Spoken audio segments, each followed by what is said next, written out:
How much sodium can you eat? Sodium is a natural element found in your food.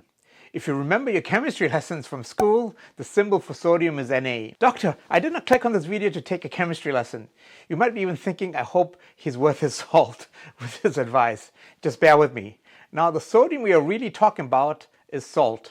The chemical symbol for this would be NaCl, also known as sodium chloride. Salt is about 40% sodium and 60% chloride. Unfortunately, a lot of the sodium we are consuming comes from processed food and packaged foods. We also use our good old table salt as a flavoring agent at home and also at restaurants. According to the FDA, Americans consume on average 3,400 milligrams of sodium per day, nearly 50% more than 2,300 milligrams limit recommended by federal guidelines for people 14 years and older. And if you're interested in how this breaks down per age group, here's a graphical representation and a website link. What happens if you eat too much salt? Let us look at 4 things that can happen to your body. Number 1, your blood pressure increases.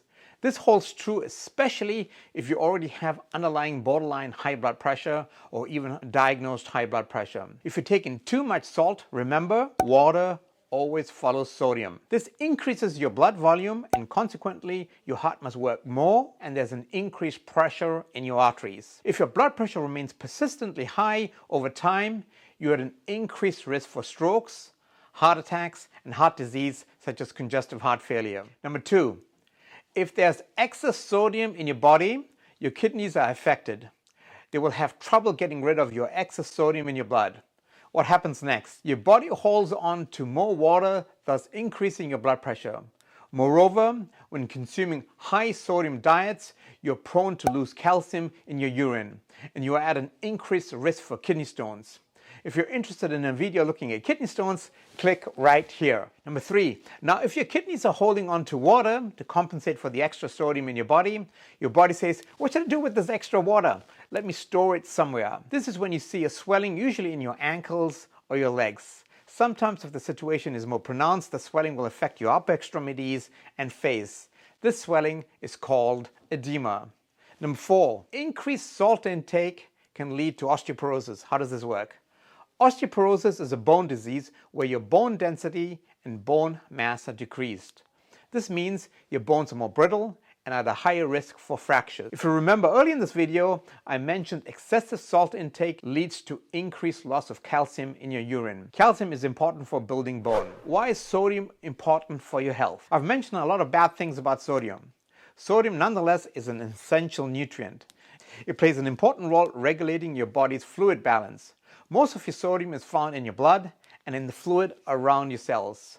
Sodium also plays a key role in maintaining your nerve and muscle function. How much sodium should you be taking? The guidelines recommend that sodium intake should not exceed 2,300 milligrams per day. In fact, certain disease entities such as kidney disease recommend lower intake of around 1,500 milligrams to 1,800 milligrams daily.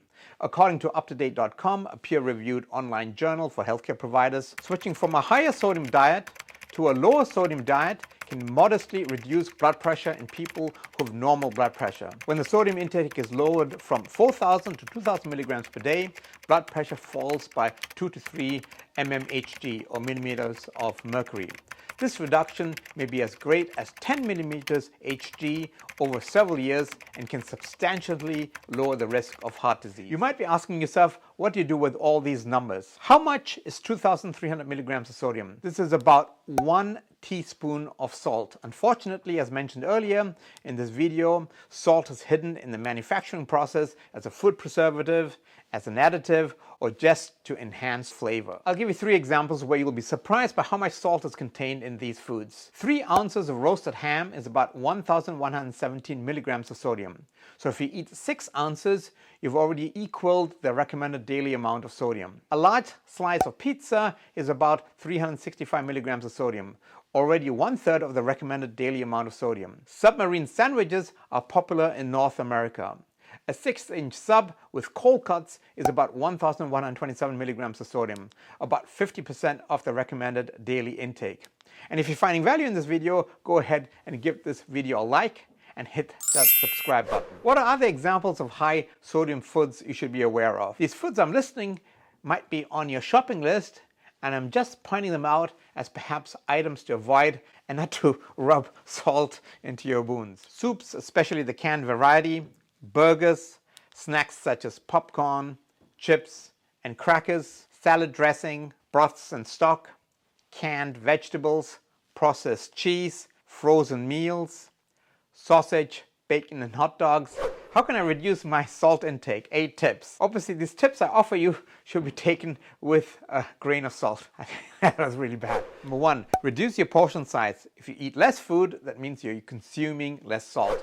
Number 2, many of you might be adding salt to your meal before you're eating.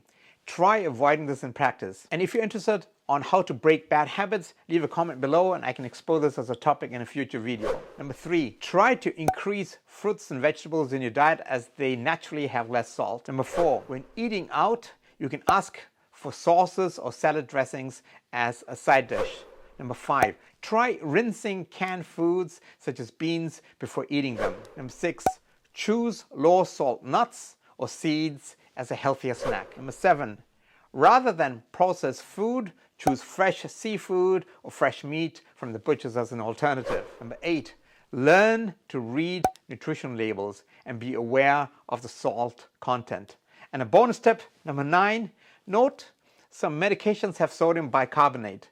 Examples will be Alka-Seltzer, used for heartburn, and Segurid, used to help with indigestion and increase gastric acid production. What does no added salt versus low salt versus canned food mean? You would need to learn how to read food labels. If an item is advertised as very low sodium, that would mean that per serving there is 35 milligrams of sodium or less per serving. Reduced sodium, for example, means 25% less sodium per serving than the usual sodium level. Sodium-free translates to less than 5 milligrams per serving. To make it clearer, here's an illustration of 3 examples: sodium-free versus low sodium versus regular canned food. For the sake of this illustration, the serving size is half a cup. Servings per can are 2, and we will look at sodium-free as 5 milligrams, low sodium as 140 milligrams, and a regular can of canned food as 800 milligrams per half a can. This would mean for 1 cup as part of your meal, if you have the sodium-free variety, this would be 10 milligrams.